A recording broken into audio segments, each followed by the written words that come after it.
Hello everyone, welcome back to Upside Down Data.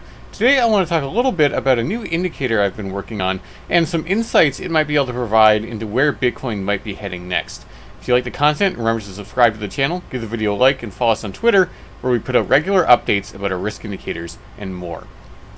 So what I'm showing you here is not the usual indicator that we talk about on this channel. If you've been following this channel, you know about our upside downside potential indicator, which is a risk indicator, which is supposed to tell you when an asset like Bitcoin is in a risky spot, when the upside potential is quite limited, downside potential is large, versus low risk, when the upside potential is high and the downside is low.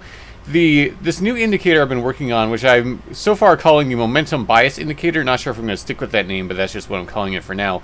This focuses on something a little bit different than the UDPI, and it's calculated quite a bit differently from the UDPI as well. What the momentum bias indicator is looking at is momentum, kind of as the name implies, and really what it's trying to do is identify points in this case, Bitcoin's history, when the momentum was really biased in one direction versus the other. What I mean by bias is where, for example, the momentum was consistently in the positive direction, and any momentum moves to the downside were quickly kind of rebuffed and pushed back up. Well, basically, kind of the market is biased towards the positive side, or the market is biased towards the negative side. And as you can imagine, if the bias is positive, then the price is likely to be going up. If the momentum is negative, the price is likely to be going down. So what I'm showing you here in the white bar here, the white lines, are the momentum bias indicator output just across Bitcoin's price history. And the way that the y-axis is scaled is what's known as a z-score. If you're not familiar with z-scores, essentially what it is 0 represents the mean. So this is the average level of the momentum bias indicator, kind of the average level of momentum that has existed for Bitcoin throughout its history. And as you can expect with Bitcoin, it's positive. Bitcoin has been going up with time, so its average momentum is positive, but that's what 0 is. This is the average momentum that's in the Bitcoin market. And then a score of 1 is one standard deviation above the mean. If you're not familiar with standard deviations, it's basically just a way of quantifying variability within some kind of distribution. So I'm not going to go into too much depth there. Feel free to look up more about that if you're interested to learn more. But basically, this is one standard deviation above the mean. -1 is one standard deviation below the mean. And I've just have it scaled here, so I go from 1.5 standard deviations above to 1.5 below, just for kind of keeping this even. And then the yellow that I have behind here is Bitcoin's price action across time. And so we can kind of compare the output as it links up to Bitcoin's price action. So the first thing you'll notice about the MBI is that it actually does do a pretty good job of calling these tops in Bitcoin's history. So you'll notice that anytime the MBI has gotten above a score of 1, that's tended to occur around these tops, or kind of mid-cycle tops for Bitcoin. The one thing that's kind of an exception here is it actually spikes up the most in the spring run, actually back in January, that kind of first impulsive move. And then the all-time high was actually over here in April. But the idea is that the momentum was strongest, the bias of momentum was most swayed to the positive side during this part of the run, and then really it was bleeding off during this. And this is actually what we see here. You see the momentum's kind of bleeding off, which was an indication maybe that a crash was imminent, which we ended up seeing in May. So that's the first thing you'll notice, is just that, when you get up to these really high levels of market bias, it becomes unsustainable. Or at least that's historically has been the case, that once momentum bias has gotten so strongly past kind of above its average, then the market has to cool off. It can't sustain that level of momentum bias forever, and so then a crash oftentimes follows in relatively short order. Another thing that's really important about this indicator, at least in the way I think about it, is also when the indicator crosses 0 is also meaningful, because remember, this is kind of the expectation, the expected amount of momentum. And so crossing it to the upside that suggests that there's now an abundance of momentum. There's more momentum in the market than there usually is. And that can oftentimes coincide with the beginning of moves to the upside, or kind of confirmation of moves to the upside that might be able to carry on a little bit longer. Whereas moving back below 0 might suggest that we're running into a bit of a downtrend. And we can see this if we just look throughout Bitcoin's history. So we'll just start at the beginning here. What you'll notice is that the momentum bias very quickly shifted to the positive side, and then it actually never fell below zero. So it actually bounced off of zero, came back up, and then we had ultimately this parabolic rally into the first market cycle top. And when it did break below zero, it was only very temporarily going back up. And then for this first kind of drawdown before going into the next kind of market cycle, if you define this as the kind of a second market cycle here, it came down and it was unable to get just right back above zero, kind of hung out down here, and then oscillated around zero before exploding to the upside. And this is something I think is interesting to note about how this indicator works and what might give us some ideas about where Bitcoin is currently with its action. You'll notice that in some of these previous moves, so I think this one shows it well between the 2013 peak and then when we ultimately went up in 2017. You'll note that coming off of the 2013 peak, here we had this big bear market, kind of leading all the way down to the ultimate kind of bottom. And you'll notice that by and large, the momentum bias stays negative that entire time. Anytime it tries to pop above zero, gets quickly rejected, just falls back down, and just has a really hard time getting above and staying above it. And then when we actually start to have this move back to the upside, what you'll notice is that there's actually this kind of oscillation around zero, right? It kind of comes up pretty convincingly above zero. It's actually able to bounce off it, stay above, falls back down below, has to spend some time down there, comes back above, back below, but relatively kind of equal time above and below, and not anything too exceptionally extreme, right? Never getting above this kind of 0.5 level. And then ultimately, once we start building into this more parabolic part of the 2016 to 2017 run, you'll notice that it starts spending a lot more time above zero than below, and it starts getting to these more extreme levels with in these different oscillations before it finally shoots up in this final leg of the market where the momentum bias really got to an extreme point and became kind of unsustainable. Now we see the same kind of thing going down into the bear market in 2018. Gets below, has a hard time getting above and staying above zero, just keeps getting rejected every single time. Ultimately, we have the March 2020 crash that really sends momentum bias downwards. So there's a lot of negative momentum there, and indeed the market really just kind of hung out. Or sorry, this isn't the March crash. This is the final capitulation in late 2018 in that bear market. So then, it took a long time before some positive momentum was able to build. Did come up in 2019, but ultimately wasn't able to sustain it. And one of the things that might have been going on here is that it could be that for a healthy kind of market condition, you need some of this chopping around zero to really kind of build up a more kind of neutral momentum bias before the market's really ready to go to this explosive sign. So because 2018 went so fast, we exploded up to such a high momentum bias so quickly that there wasn't really just enough support. It was too quick for the market to be able to sustain, and then it ended up kind of collapsing. And then here we have the March 2020 crash, which is kind of this black swan event that kind of really dumped the momentum bias. But what you can see is that kind of, if you ignore that, really what we're seeing is this kind of chop start to form around zero, and then sure enough, coming off before too long, explosion back to the upside. And so just like we had this kind of chop around zero, this oscillation around zero, we saw that exact same behavior again here at the build up before this parabolic run to the upside, which then we got. And then we got this big capitulation into the summer. The momentum bias was negative for a long time, didn't even get close to coming back up and breaking above zero when it was down here, just kind of hung out. And then we got our breakout. We ended up shooting up into August, September, ended up coming back down, and now what you'll see is that we're actually doing this oscillation thing again. At least that's what it kind of looks like. We're oscillating around, now maybe a little bit more violently than we've seen in some of these past moves, but so far it's relatively symmetrical. We've come up, we've come down, and then up to positive 0.5, we're down at negative 0.5, and you can sort of see it here. I'll show a clearer picture of this in a minute. We're starting to maybe round the corner here. We're leveling out. It'll be interesting to see if we're able to come back up towards a neutral momentum bias and maybe even push it back to the upside. So what does this all mean, right? I've been describing some of these past moves and what's happened and how this indicator kind of reads them.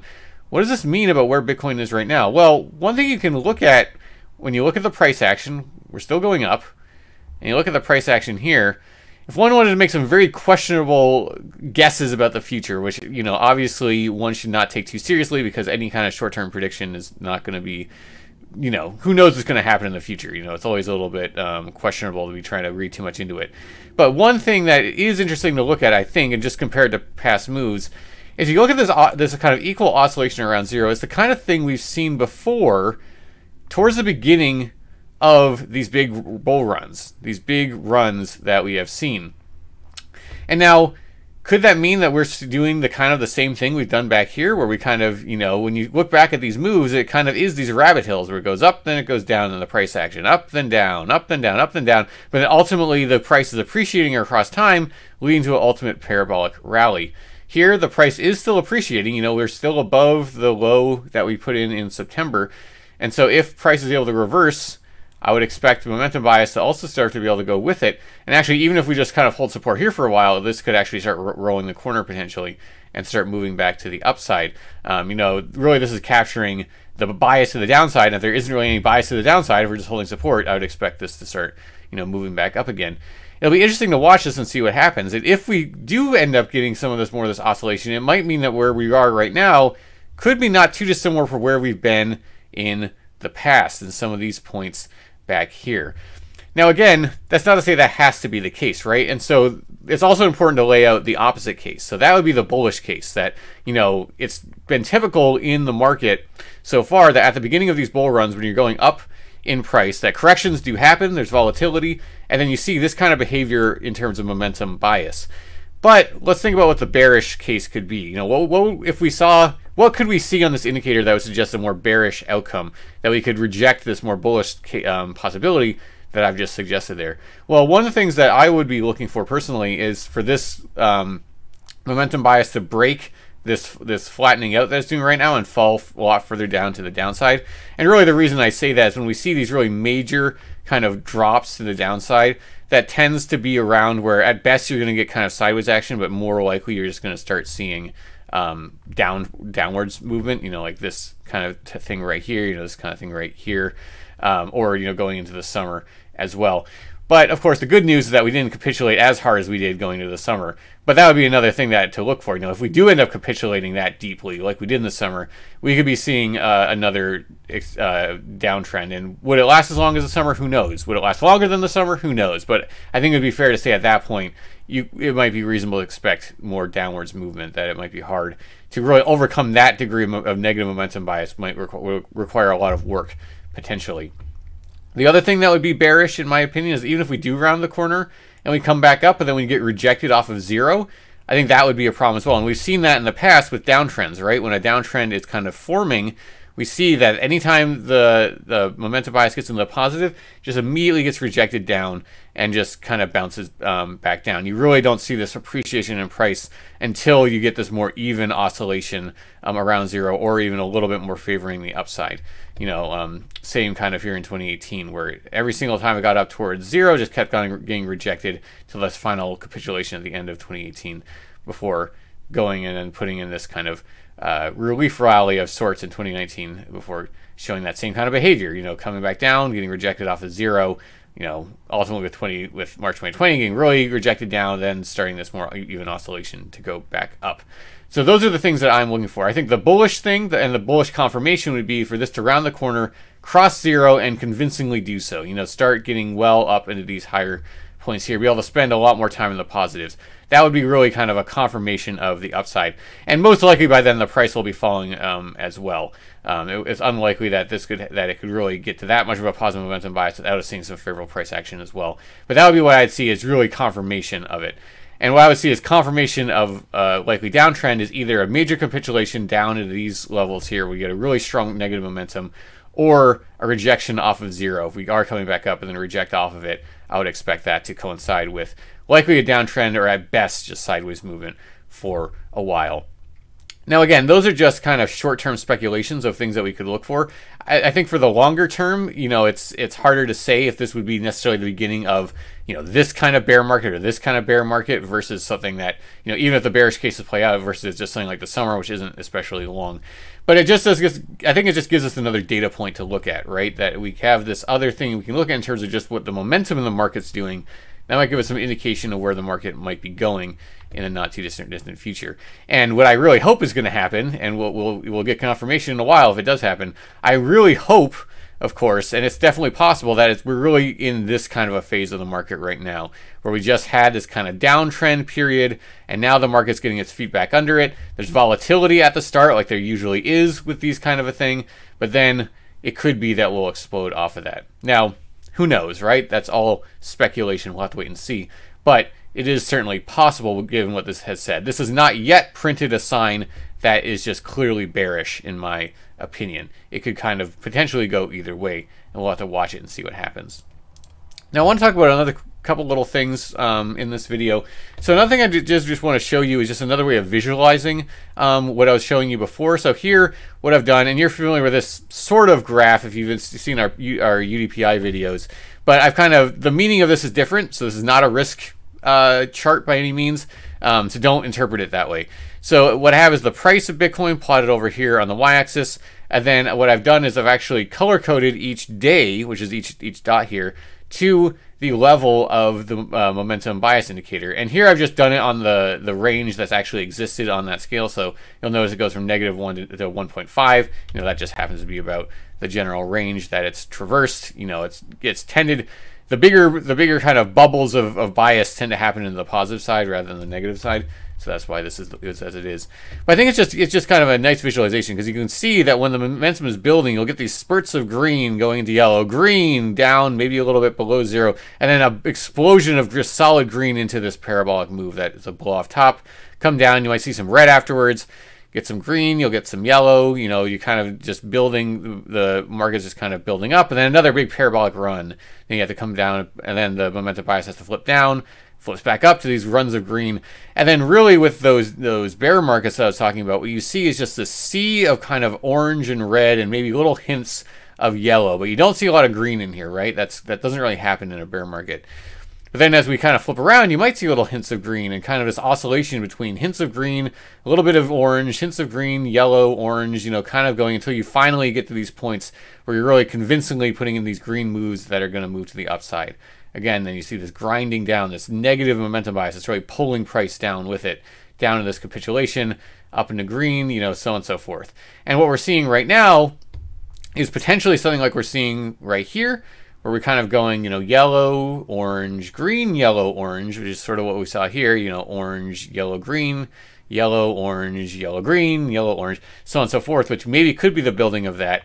And what I don't want to see personally is something like this, where we dip deep into the yellow, then get rejected off of zero as we come back up, or anything like that. Or this kind of a thing where we dump down to the deep negatives and just kind of have to kind of stay there for a really long time, because that might suggest a downtrend is coming.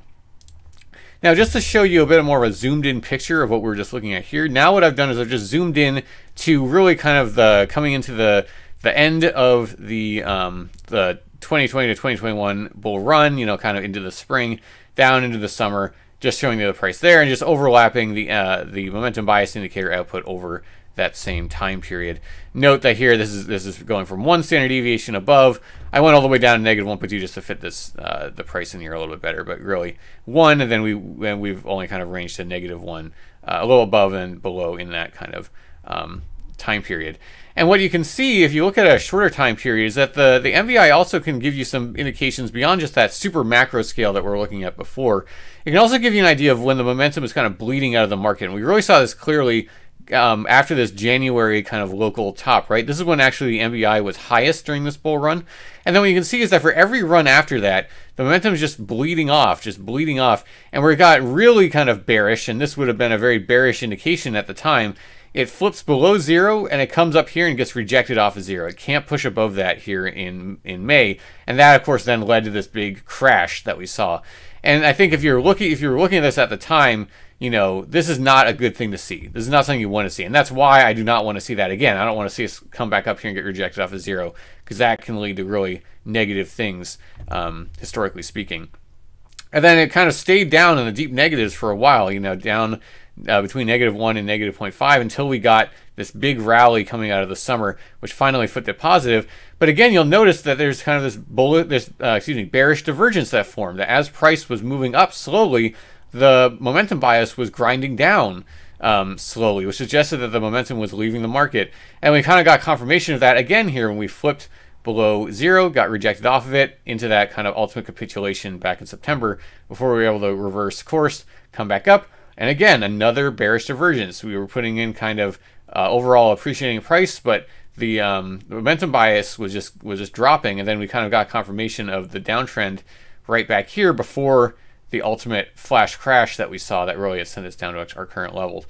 But what I think is hopeful, and what I hope to see kind of continue, is we've kind of been bottoming out more or less right around negative 0.5 standard deviations as Bitcoin's actually been grinding downwards in price. And if we actually end up seeing a reversal here, if we see this start moving up to the upside while Bitcoin is still kind of grinding down in price, that could actually be a bullish divergence. That might suggest that a reversal in price action could be coming. Now, that's not guaranteed. You know, with any kind of bullish or bearish divergence, you know, it's always just a possibility. You know, they oftentimes can lead to those reversals in price, but they don't have to, so you always have to take it with a grain of salt. But that's just one thing that I think is important to watch with this indicator. And that's something I'm going to be watching personally. So again, what I'm watching for is for this to reverse and for us to convincingly put a move to the upside to really be more confident that the bull market is really still on. You know, I don't... Currently, I don't see any reason to think the bull market is necessarily done. I think we're too early to say that. I think it's too early to be making these bull predictions like a lot of people are, that we're going right into a bear market and that everything's doom and gloom like that. But I also think that we need to be cautious. We need to be looking at the data. We need to see what the market's telling us. We can't just blindly be bullish if the market ends up telling us something different. And so that's where I think it's important to watch these kind of indicators. Does this hold this line? If it does, that's great. And if it moves back up convincingly, that's spectacular. And you know, the first step is just to start moving back up. We don't want to see rejection off of zero. We don't want to see a major capitulation further down to the downside. And so we're really in kind of, I think, a key point for Bitcoin right now. You know, what it does in the next month is going to be really important. And again, that doesn't mean that Bitcoin then can't go on to put in 100K at some point in the future. It just means that we're probably going to have to wait longer at that point for that to happen. And, you know, for people with long time horizons, that's, you know, in some ways people aren't really going to be too concerned about that, or actually maybe happy about that. People might have been looking for more time to accumulate. Well, Bitcoin might be giving that to us. But it could also be that this is just another dip and that we're going to go right back on our merry way like we've seen Bitcoin do in the past in some of these similar situations. So time will tell. We'll have to wait and see. But I think what's important to take away from this also is that I personally think it's too early to call this a bear market. A lot of people are doing that right now. I think it's too early to tell. And I also think it's a little bit too early to tell that we're just guaranteed to bounce right away from here. I think that's also a little bit premature. We're going to have to wait and see what happens. I think we're in this kind of point where we have to just wait and see what Bitcoin tells us, watch some of this data. It'll give us a better idea of what's to come. If you like the content, remember to subscribe to the channel, give the video a like, and follow us on Twitter. And remember, with the UDPI, and now maybe with the MBI, we're all going to make it.